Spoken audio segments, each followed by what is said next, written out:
নমস্কার, শুভেন ডায়েরিতে আপনাদের স্বাগত। জগন্নাথ ধাম, জগন্নাথ মন্দির বা জগন্নাথ কালচারাল সেন্টার যাই বলুন না কেন, সেই জগন্নাথ দেবের খাজার এবং প্যারা আপনার বাড়িতে কি পৌঁছেছে? তার স্বাদ কি ভোগ করলেন? কেমন লাগলো স্বাদটা? সেইটা নয় জানার অপেক্ষা রইলাম। কিন্তু তার আগে দীঘাতে এই প্রথম রথযাত্রা হচ্ছে, কারণ এই দীঘার জগন্নাথ দেবের এটা মন্দির কিনা বা ধাম কিনা বা কালচারাল সেন্টার যাই বলুন না কেন, বিতর্ক যাই বাড়ুক না কেন, দীঘাতে এই প্রথম রথযাত্রা হচ্ছে। নতুন মন্দিরের যে বিগ্রহ আছে জগন্নাথ দেব, বলরাম, সুভদ্রা, এদের নিয়ে যে রথ যাবে তা শুক্রবার দুপুর 2টোর সময় প্রথমে সেই পুজো হবে এবং 2:30টার সময় রথযাত্রা শুরু হবে। নিরাপত্তার ব্যবস্থা খাতিয়ে রাখার জন্য স্বয়ং ডিজি মুখ্যমন্ত্রীর সঙ্গে দীঘায় পৌঁছে গেছেন। ওনারা সবাই বুধবার দিনকে এই প্রস্তুতি সারার জন্য দীঘাতে।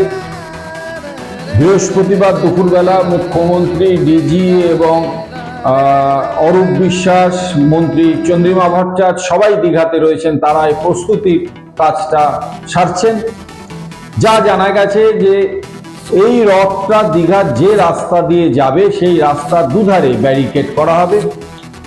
এই দুধারে ব্যারিকেডের পেছনে থাকবেন দর্শনার্থীরা বা ভক্তকুল, এবং ওই ব্যারিকেডের সাথে রথের যে দড়ি তা বাঁধা থাকবে, যাতে রাস্তার মাঝখানে এই ভক্তকুল বা দর্শনার্থীরা ঢুকে না পড়েন, এতে পদপিষ্ট হওয়ার একটা সম্ভাবনা আছে।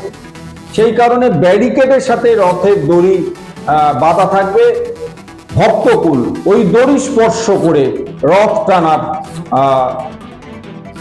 স্বাদ বা পুণ্য যাই বলুন না কেন, সেইটা ওই ব্যারিকেডে যে রথের দড়ি বাঁধা থাকবে সেইটাকে ছুঁয়েই তা পূর্ণ করতে পারবেন। ইতিমধ্যেই হাজার হাজার মানুষ দীঘাতে পৌঁছে গেছেন এবং এবার এই প্রথম রথযাত্রা ঘিরে যে দীঘাতে মানুষের ঢল নামবে তা বুঝতে পেরে গেছিলেন হোটেল কর্তৃপক্ষগুলো। লাগাম ছাড়া রুম রেট তারা করেছিল, হোটেলের ঘর ভাড়া, হোটেলে যে ঘর ভাড়া করেছিল তা সাধারণ মানুষের নাগালের বাইরে। বঙ্গের মুখ্যমন্ত্রী, মাননীয় মুখ্যমন্ত্রী মমতা বন্দ্যোপাধ্যায় যখন জানতে পারেন যে হোটেলের রুম ভাড়া নিয়ে একটা কালোবাজারি চলছে, তিনি কড়া নির্দেশ দেন প্রশাসককে যে কোনোভাবেই ঘর ভাড়া বাড়ানো চলবে না। এতে একটু সতর্ক হয়েছেন হোটেল কর্তৃপক্ষ। কিন্তু হাজার হাজার মানুষের সমাগমে এই মুহূর্তে দীঘাতে ঘর নেই, ঘর খুঁজে যাচ্ছেন ভক্তকুল বা দর্শনার্থীরা। একই সঙ্গে প্রশাসন সতর্ক, কোনোভাবেই যাতে শুক্রবার রথযাত্রা ঘিরে কোনো রকম দুর্ঘটনা না ঘটে। দেখতে থাকুন শুভেন ডায়েরি। ভালো লাগলে সাবস্ক্রাইব করুন, শেয়ার করুন।